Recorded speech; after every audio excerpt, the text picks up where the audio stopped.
Esta presentación es una parte de una serie sobre derechos de la familia organizada por el Proyecto de Violencia Doméstica del Centro de Justicia Urbana. Esta formación va a centrar en las órdenes de protección en la ciudad de Nueva York. Esta formación está diseñada para darse información general sobre órdenes de protección. No está diseñada para darse consejo legal o orientación sobre ningún caso o asunto en particular. Cualquier duda, pregúntale a un abogado. Para empezar, es importante comprender que hay diferentes tipos de procedimientos legales y diferentes cortes escuchan diferentes tipos de casos. En la ciudad de Nueva York, los cortes de familia escuchan los siguientes tipos de casos: custodia y visitación, casos de manutención que incluyen manutención infantil y manutención conyugal, procedimientos de delitos familiares, casos de abuso o negligencia, casos de delincuencia juvenil, casos PINS, que significa personas en necesidad de supervisión. El próximo corte que quiero hablar sobre es la Corte Suprema. A revés del concepto popular, en Nueva York la Corte Suprema no es la corte más alta del estado. En cambio, es la corte que maneja los asuntos de divorcio. Consulte nuestra grabación sobre divorcio para obtener más información al respecto de esto. El tercer corte que voy a mencionar es la Corte Integrada de Violencia Doméstica, el IDV.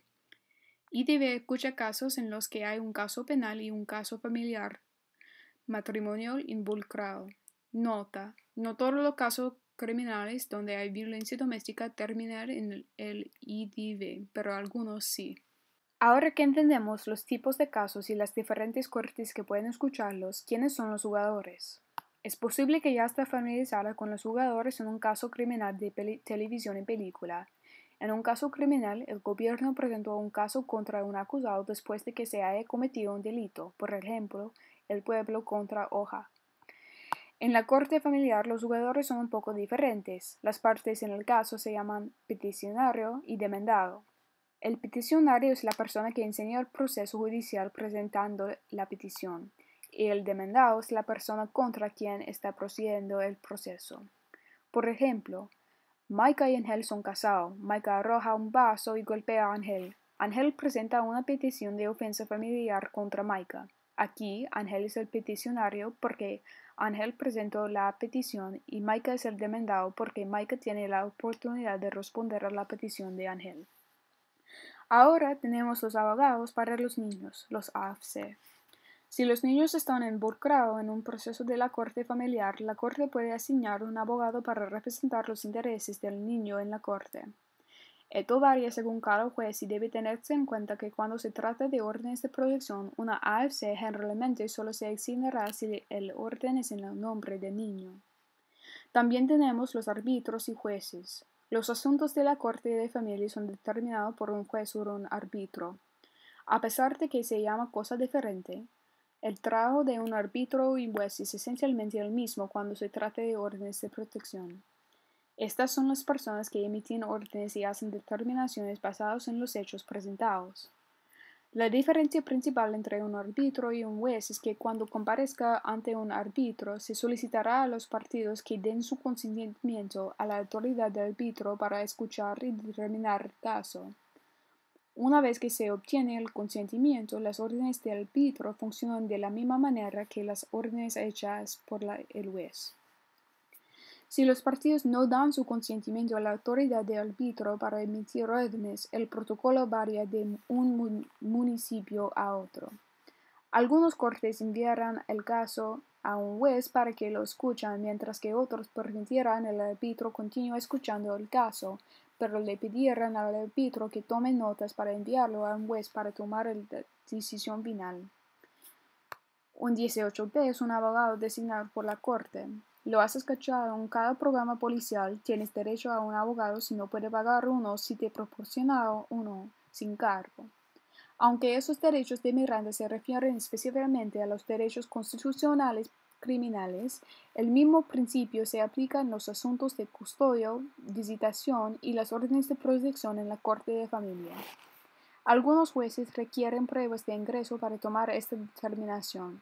Es una buena práctica llevar consigo talones de pago, declaraciones de impuestos, pruebas de beneficios públicos o una carta de un empleador cuando solicita un 18B para que el proceso sea más fácil. Finalmente tenemos ACES o CPS, Administración de Servicios para Niños, también conocidos como Servicios de Protección Infantil. Estos son los investigadores que investigan las denuncias de abuso y negligencia de menores. En algunos casos, el juez o árbitro pueden ordenar una investigación ordenada por la corte. Durante estas investigaciones, un trabajador de ACES visitará las casas de ambos partidos y presentará un informe a la corte. Sin embargo, antes de continuar, hay algunas cosas relacionadas con la seguridad que debe tener en cuenta antes de presentar una petición. 1. No siempre es seguro para presentar en la corte. Aunque es posible que desee ir inmediatamente a la corte y que un juez escuche su caso, puede que no sea la mejor opción para usted. 2. Cuando presenta algo como el peticionario, se debe notificar al demandado. Recuerda, está en su nombre, son los encuestos porque tiene derecho a responder a lo que sea archivo y no pueden hacerlo si no saben que sea archivo. 3. También debe tener en cuenta que el demandado puede presentar una petición en respuesta. Por ejemplo, si Noel presenta una petición contra Ale por un orden de protección, Ale puede presentar una petición cruzada de un orden de protección en respuesta. Ale también podría presentar otro tipo de caso, como una petición de custodia o una pensión alimenticia si los partidos tienen hijos en común. 4. También debe pensar en la confidencialidad de su dirección. Si decide presentar una petición, puede solicitar mantener su dirección confidencial de otro partido en los documentos de la Corte. Para ello, presenta una declaración jurada de confidencialidad de dirección. Recuerde que esta es una solicitud, no es garantía. 5. También debe presentar un plan para seguridad comparecencia en la corte. El demandado no solo tiene derecho a recibir notificación de procedimiento y responderlo, sino que también tiene derecho a responder en persona. Por lo tanto, debe estar preparado para ver el otro partido en la corte. Pues bueno, entonces sabemos un poco sobre los tipos de casos diferentes que existen. Conocemos las cortes que pueden escuchar y determinar este tipo de caso. Conocemos a los principales actores involucrados en estos casos y conocemos algunas de las principales preocupaciones de seguridad en estos casos y la presentación. Ahora podemos hablar sobre las órdenes de protección. ¿Cuál es una orden de protección? Una orden de protección a veces se puede llamar una orden de restricción. Es un documento legal firmado por un juez o árbitro que dice que una persona que ha dañado o amenazado a otra persona no puede hacer ciertas cosas como resultado. Las limitaciones específicas de una orden de protección varían según a las circunstancias que la orden misma. Pueden presentar una orden de protección en su nombre o en nombre de su hijo menor, y también puede incluir mascotas en una orden de protección. ¿Dónde puedo obtener una orden de protección? En el estado de Nueva York, la Corte de Familia, la Corte Suprema y la Corte Criminal tienen jurisdicción concurrente sobre la orden de protección. Esto significa que una persona puede presentar una orden de protección en cualquiera o en todas estas cortes. Esto significa que una persona puede tener una orden de protección de la Corte Criminal y una orden de protección de la Corte de Familia al mismo tiempo con respecto al mismo incidente. Generalmente se pueden emitir órdenes de protección criminal para las víctimas de un delito independientemente de quién lo ha hecho. Es importante tener en cuenta que esto no es cierto para las órdenes de protección de la Corte de Familia. También hay que tener en cuenta es que cuando se trata de órdenes de protección criminal, el fiscal de distrito tiene el control de si emitir o no una orden de protección y cuándo esa orden de protección debe finalizar. Esto tiene sentido si recuerde que cuando hablemos de los jugadores en los casos legales, los casos criminales son presentados por el gobierno para que el gobierno tenga control. Aquí está un ejemplo de una orden de protección de la Corte Criminal. Observe que en la esquina superior izquierda hay un espacio para el nombre del juez y debajo de eso dice gente del estado de Nueva York. Esto indica lo que acabamos de discutir. Los casos criminales son presentados por el gobierno en nombre de la gente. La orden también incluye un aviso al acusado que establece que el incumplimiento puede resultar en un arresto obligatorio, enjuiciamiento penal y posible encarcelamiento. También el aviso indica si el pedido es temporal o final. Por el resto del documento hay una serie de casillas de verificación para que el juez que orden seleccione. Las casillas marcadas varían de un caso a otro. Sin embargo, antes de continuar, quiero llamar su atención al final de la segunda página de la orden de protección. En negrita se ordena además que esta orden de protección permanecerá vigente hasta incluyendo tal y tal fecha. Las órdenes de protección no duran para siempre, por lo que es importante tomar nota de la fecha de vencimiento. Próximo tenemos las órdenes de protección de la Corte Suprema.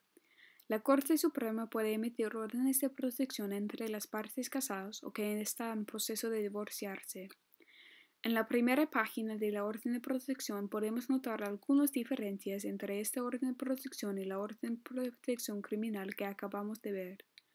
Por ejemplo, la orden de la Corte Suprema enumera dos partes, el demandante, peticionario y demandado. Parecido a la orden de protección criminal, el resto del documento tiene una serie de casillas de verificación que indican las restricciones impuestas por la orden. Si una casilla no está marcada, esta restricción está vigente. Y al final tenemos órdenes de protección de la Corte de Familia. Se parece a algo así. Puede notar algunas similaridades entre este orden de protección y los dos que acabamos de ver, como el aviso de obedieción y el listado de las partes. Sin embargo, en una orden de protección de la Corte de Familia hay una selección que explica que la orden de protección se ordenó en respuesta a una petición de ofensa familiar. También aquí hay una gran parte del pedido consiste en restricciones posibles que pueden restablecer si está marcada. Hacia el final de la tercera página hay un aviso sobre la capacidad de apelar la orden de protección. Conforme a la ley de la Corte de Familia, tiene 30 días para responder y impugnar una orden de protección emitida en su contra. 35 días si recibió un aviso por correo. La Corte de Familia puede emitir órdenes de protecciones entre miembros de la misma familia o hogar, y el resto de esta presentación va a centrar principalmente en las órdenes de protección de la Corte de Familia. Antes de hacerlo, aquí hay un cuadro que describe algunas de las principales diferencias entre el proceso de obtención de una orden de protección criminal y un proceso de obtención de una orden de protección de la Corte de Familia. En la Corte criminal, el caso comienza cuando se denuncia un delito a la policía. El autor es arrestado y acusado de delito y se emite una orden de protección temporal. Típicamente la víctima del delito deberá cooperar con la oficina del fiscal de distrito que controla el caso. El estándar de prueba es un asunto criminal es, más allá de una duda razonable, 99%. Los casos criminales son escuchados por un juicio de banco, es decir, solo un juez o por un jurado, y finalmente el objetivo de los casos criminales es punitivo. Con la Corte de Familia, el caso comienza cuando se presenta una petición. La víctima solicitante luego habla con un árbitro y juez y se emite una orden de protección temporal. Aquí el peticionario tiene el control del caso y es responsable de presentar las denuncias. El estándar de prueba es por una preponderancia de evidencia, más de 50%. No hay juicios por jurado cuando se trata de un proceso de delito familiar en la Corte de Familia y, a diferencia del objetivo punitivo de los cortes criminales, el objetivo de los procedimientos de delitos familiares en las cortes de familia es preservar la seguridad y la estabilidad de la familia. O sea, ¿quién puede obtener una orden de protección de la Corte de Familia? Si recuerdan cuando hablamos de órdenes de protección criminales, aprendimos que la orden de protección criminal se puede emitir generalmente para las víctimas de un delito, independientemente de quién sea el perpetrador, y notamos que lo mismo no es cierto para las órdenes de protección de la Corte de Familia. La Corte de Familia es una corte de jurisdicción limitada, lo que significa que solo puede escuchar casos que surgen entre miembros de la misma familia o hogar. Esto tiene sentido porque acabamos de entendernos que el propósito de la Corte de Familia es preservar la seguridad y estabilidad de una unidad familiar. Sin involucración familiar, no necesita la Corte de Familia. Pero ¿quién cuenta exactamente como familia? La ley de la Corte de Familia define a los miembros de la misma familia o casa como a. Personas relacionadas entre sí por sangre o adopción. b. Personas legalmente casadas. C. Personas que alguna vez estuvieran casadas independientemente de si aún viven en la misma casa. D. Personas que tienen un hijo junto, independientemente de si alguna vez se han casado y de si han vivido juntos y finalmente. E. Personas que están o han estado involucradas en una relación íntima, independientemente de si han vivido juntos en algún momento, por lo que esto incluye las relaciones de novio y novia. La Corte va a analizar los factores para determinar si existe una relación íntima como 1. El significado del tipo de relación independientemente de si la relación es sexual, 2. La frecuencia de interacción entre las personas y 3. La duración de la relación. Un conocido casual o una relación comercial no es suficiente para constituir una relación íntima. Y finalmente, los individuos sin documentos pueden acceder a la corte familiar. Las cortes no deben preguntar sobre el estado de inmigración al determinar si debe emitir una orden de protección. ¿Cuáles son los diferentes tipos de órdenes de protección? Existen diferentes tipos de órdenes de protección que emite la Corte de Familia. Con un orden de protección limitado, el demandado debe abstenerse de cometer cualquier delito familiar o delito criminal contra el peticionario.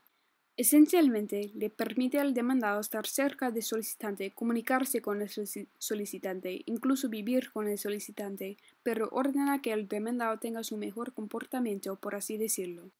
Con una orden de protección completa, como su nombre lo indica, el demandado debe mantenerse alejado del peticionario y de cualquier lugar en el que el peticionario sea, como su casa, lugar de trabajo o la escuela de su hijo.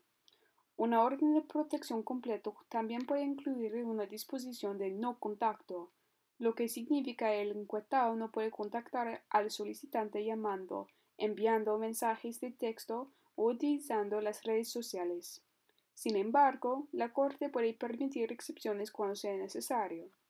Por ejemplo, la orden podría permitir que el demandado se comunique con el peticionario a menos que ese contacto esté por escrito y sobre el cuidado de sus hijos compartidos.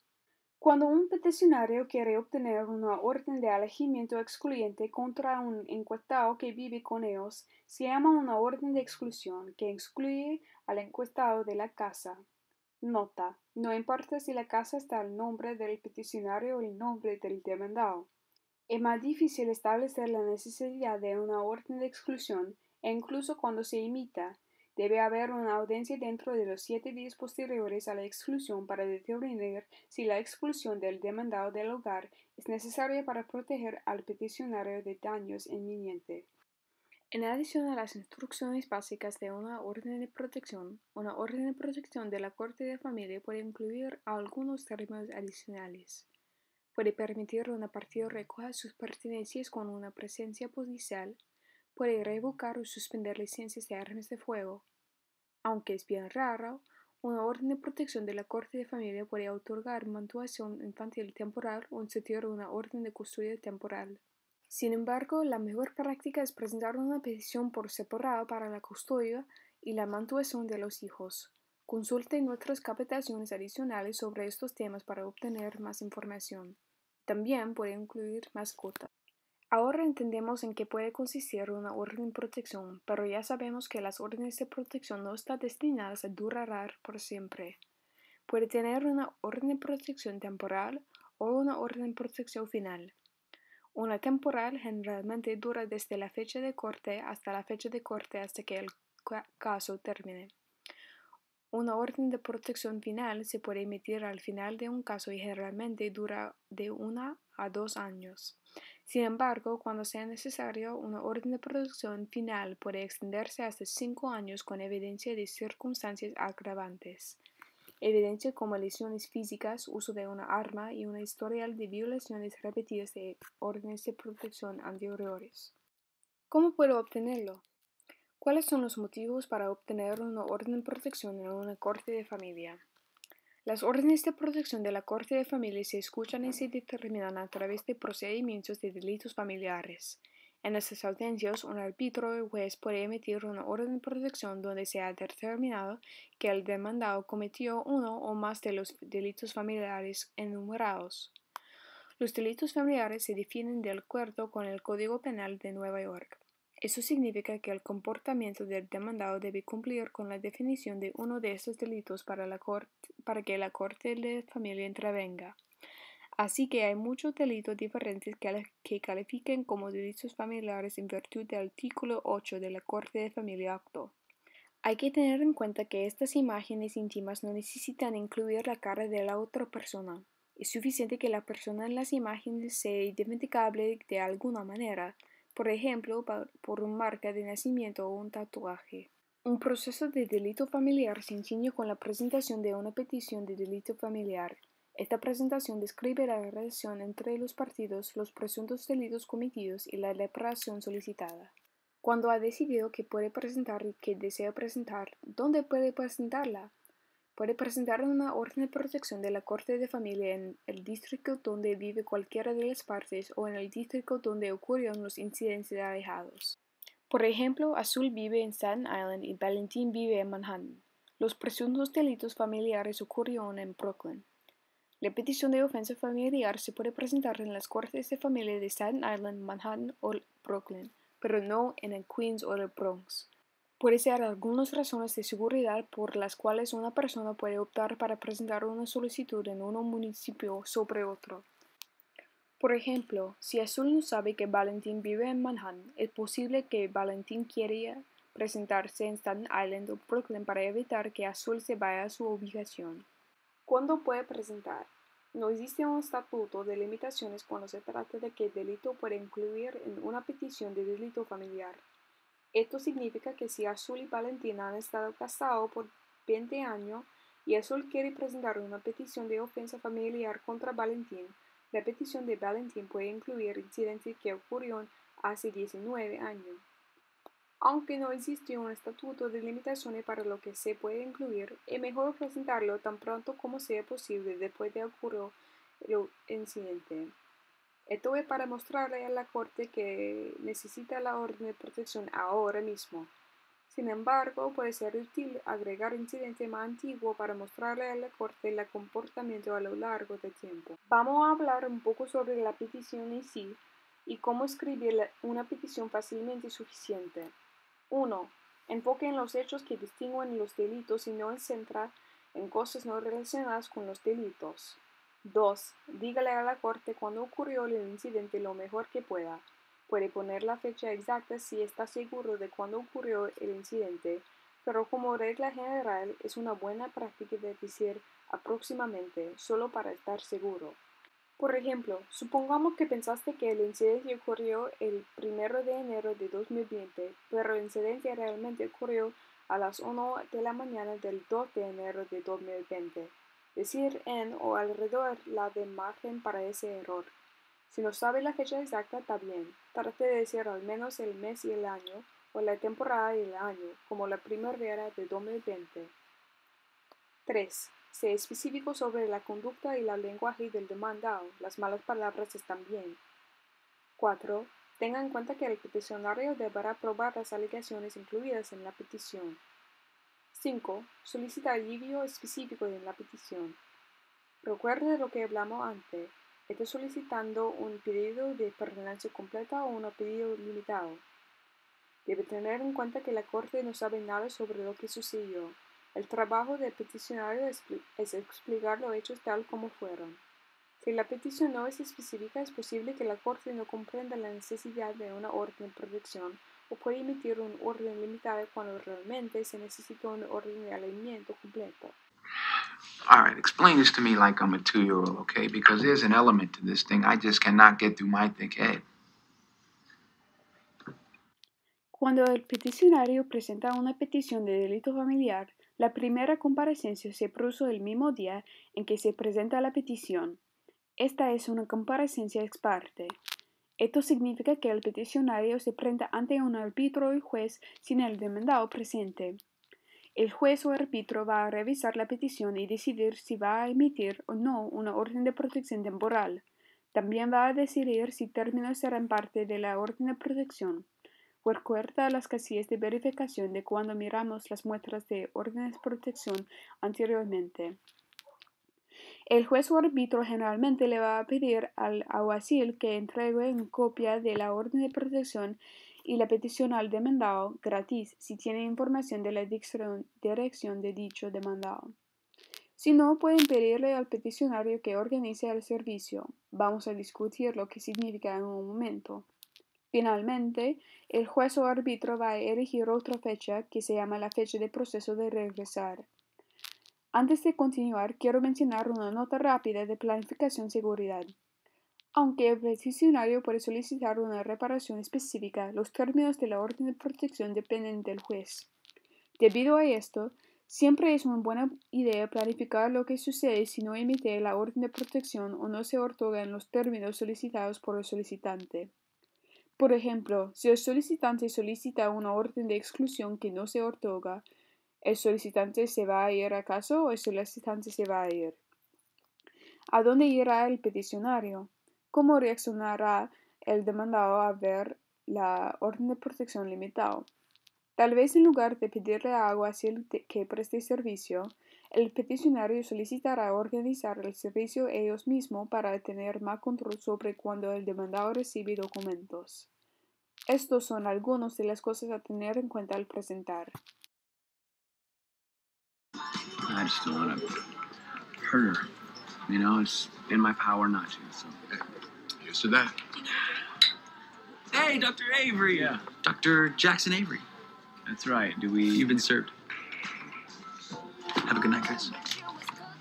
Recuerde que aprendimos antes que el demandado debe ser notificado del proceso de delito familiar y se le debe dar la oportunidad de responder.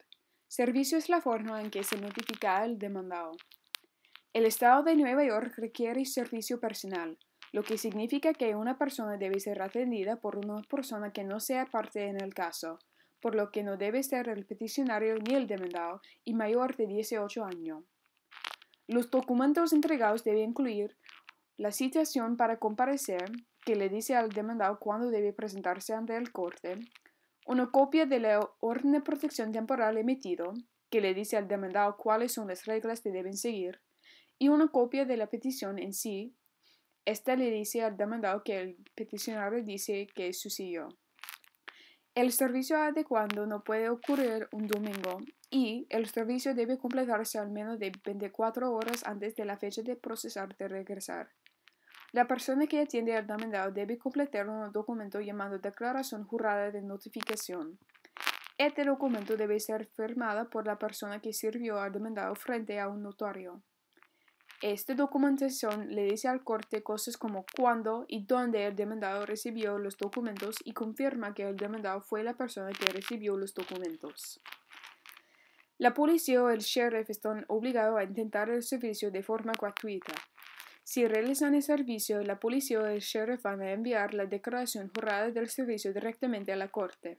Nota: aunque la policía o el sheriff pueden entregar documentos, no se requiere que el servicio sea realizado por un oficial de la ley para que sea adecuado. Debe recordar que las órdenes emitidas no están vigentes hasta que se entregan adecuadamente. La primera fecha oficial de la corte es la fecha del proceso de regresar. Primero voy a hablar sobre lo que sucede cuando se completa el servicio. Voy a discutir las pruebas relacionadas con el servicio en la siguiente diapositiva. Aquí es donde el peticionario prueba que el demandado fue debidamente atendido, entregada a la corte la declaración jurada original de notificación. Si se realizó el servicio, espere que ambas partes aparezcan.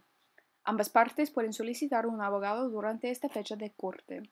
La corte va a asignar un abogado judicial gratuito a las personas que no pueden pagar la representación.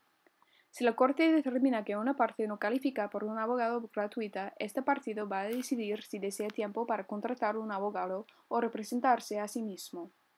Si el partido quiere tiempo para encontrar un abogado, el juez o árbitro deben establecer una nueva fecha en la corte para darle tiempo a esa parte para encontrar representación. Si el partido renuncia al derecho de un abogado, la corte puede proceder.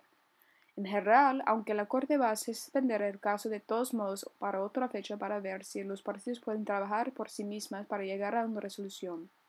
Si el demandado no aparece, pero el peticionario puede mostrar pruebas que el demandado recibió una notificación adecuada, la corte generalmente va a fijar otra fecha y enviar un aviso por correo al demandado.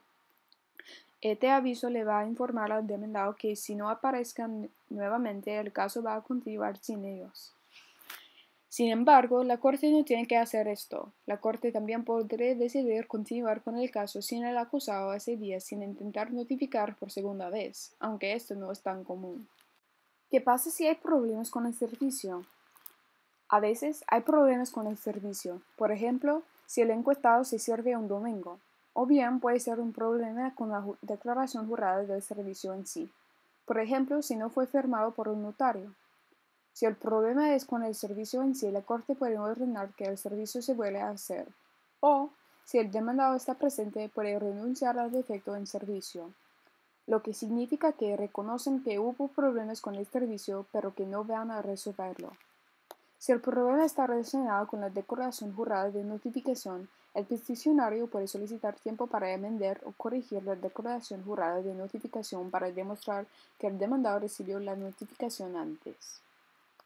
Si hay problemas con el servicio, el peticionario puede solicitar otra oportunidad para intentarlo. Si aparece el otro partido, el peticionario puede solicitar que se entregue al demandado y el expediente judicial. Depende de la demanda si está de acuerdo o no. Si el demandado está de acuerdo, el caso puede continuar ese día. Si el demandado no está de acuerdo, la Corte va a requerir que el peticionario haga que el demandado sea notificado fuera de la Corte. Incluso si hay problemas con el servicio, el peticionario debe presentarse hasta la fecha de proceso de regresar. Si el peticionario no aparece, el caso sea desestimado. Si se desestimado el caso, el peticionario debe comenzar el proceso nuevamente si aún desea un orden de protección. Ya sabemos que la Corte emitirá órdenes temporales de protección entre las fechas de la Corte, pero hablemos sobre la resolución del proceso, o más bien cómo termina el caso. Hay varias maneras en que se puede resolver un proceso de delito familiar. El primero es por consentimiento. Esto significa que las partes llegan al acuerdo y resuelven el caso. Esto significa que las partes están de acuerdo sobre cuánto tiempo durará la orden de protección y los términos. Las partes no pueden acordar una orden de protección por más de 2 años. El segundo es la retirada. Recuerde que cuando hablamos de órdenes de protección criminales, dijimos que el DAA tiene el control de la orden. Con las órdenes de protección de la Corte de la Familia, el peticionario tiene el control. Esto significa que en cualquier momento el peticionario puede solicitar la retirada de su petición sin prejuicio, lo que significa que si un peticionario se retira, puede presentar nuevamente en el futuro si lo considera necesario. Aunque si el peticionario retira el caso, las órdenes de protección emitidas ya no estarán vigentes. La tercera forma es una resolución por defecto después de la investigación. Si en algún momento el demandado no se presenta en la Corte después de recibiendo notificación adecuadamente, el juez puede proceder con una investigación. Una investigación es un juicio unilateral en el que el peticionario responde preguntas bajo juramento sobre lo sucedido. Según el testimonio, el juez va a decidir si emitirá o no un orden. Si emiten, va a decidir cuánto durará esa orden y qué términos se incluirán. La forma final en que se puede resolver un proceso de delito familiar es mediante un juicio. Si un procedimiento de delito familiar va a juicio, el peticionario debe establecer, más allá de la preponderancia de la evidencia, que el demandado cometió los delitos familiares presuntos. Pueden hacerlo ofreciendo testigos, testimonios o pruebas. El demandado también tendrá la oportunidad de refutar el caso del peticionario ofreciendo sus propias pruebas. Después del juicio, el juez o árbitro decidirá si se cometió un delito familiar, si se debe emitir una orden de protección y cuáles deben ser los términos. Aplicando la orden de protección. O sea, entonces tiene esta hoja de papel, pero ¿qué haces con eso? Una orden de protección de la Corte de Familia se puede aplicar en la Corte de Familia, pero también se puede hacer cumplir por la Corte Criminal. Si una vez emitido y entregado, el demandado viola una orden de protección, el peticionario puede llamar a 911 o hacer un informe en su precinto. Las violaciones de una orden de protección de la Corte de Familia resultan en arrestos obligatorios. Este arresto establecerá una nueva causa criminal contra el demandado y el peticionario obtendrá una orden de protección adicional de las Cortes Criminales. El peticionario también puede denunciar una violación de una orden de protección a la Corte de Familia presentando una petición de violación, aunque a diferencia de un informe al NYPD, esta petición no necesariamente resuelta en el arresto del demandado. También es importante tener en cuenta que el peticionario no puede violar una orden de protección a su favor.